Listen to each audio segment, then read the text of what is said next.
సే independent films. ఇది ఈ independent film nearly నిన్న నేను చూస్తే ఏపీ అండ్ తెలంగాణ, ఎందుకంటే యూఎస్లో ఇప్పుడు ఫస్ట్నే రిలీజ్ అవుతుంది, ఇప్పుడు వరకు రిలీజ్ అవ్వలేదు. ఏపీ అండ్ తెలంగాణలో నియర్లీ 6 crores గ్రాస్ చేసింది. అంటే నేను జెన్యున్గా మైక్ ముందు చెప్తున్నాను, it done a 6 crores of the gross. అంత ఈజీ కాదు ఈ రోజుల్లో ఒక ఇండిపెండెంట్ ఫిల్మ్ ఇంత బాగా పెర్ఫామ్ చేయడం. అది ఏంటి, ఇది కొంతమందికి నచ్చింది, కొంతమందికి దీని మీద కామెంట్ చేశారు, కొంతమంది చాలా బాగా నచ్చింది, కొంతమందికి కొంచెం నచ్చలేదు. ఎన్నిటిని దాటి ఇంత కాంపిటీషన్లో ఇంత కొంచెం అటు ఇటు ఊగి అన్నీ చేసి చివరికి ఇది తీసుకెళ్ళి 6 crores గ్రాస్ దగ్గర నిలబెట్టింది ఈరోజు. దట్స్ వై నిన్న వంశీ మాట్లాడినప్పుడు అదే అన్న, డెఫినెట్గా దీన్ని మనం ప్రొజెక్ట్ చేయాలి, మనం సక్సెస్ జరుపుకోవాలి. Because 6 crores for this film is not a small number.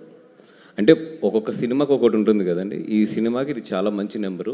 And ఇది నిజంగా this credit goes to the director గారు. ఆయన ఏదైతే నమ్మారో అదైతే మాత్రం థియేటర్లో డెలివరీ అయ్యింది. ఎవరేమనుకున్నా కూడా అది 100% డెలివరీ అయ్యింది. అది అవ్వకపోతే ఈ సినిమాకి ఈ నెంబర్ రాదు. మేము ఎంత అరిచినా, మేము ఎంత గీ పెట్టినా, ఏం చేసినా సినిమా మాట్లాడకపోతే డబ్బులు చేయదు. అది ఎంత పబ్లిసిటీ పెట్టినా కూడా డబ్బులు చేయదు. సో సినిమా మాట్లాడిందంటే అది వర్కౌట్ అయింది. వర్కౌట్ అయినప్పుడు మనం హ్యాపీగా సక్సెస్ మీట్ పెట్టచ్చు.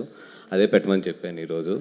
అండ్ కంగ్రాచులేషన్స్ దాము గారు, మీ సెకండ్ ఇన్నింగ్స్ వెరీ పాజిటివ్ వేలోనే స్టార్ట్ అయింది. And I'm very happy for you. మేము ఇంకా మా స్టేజ్ మీద మాట్లాడతాను మిగతా. మేము కూడా చాలా హ్యాపీ ఫీల్ అవుతున్నానండి వివి కాంబినేషన్ వల్ల. విక్టర్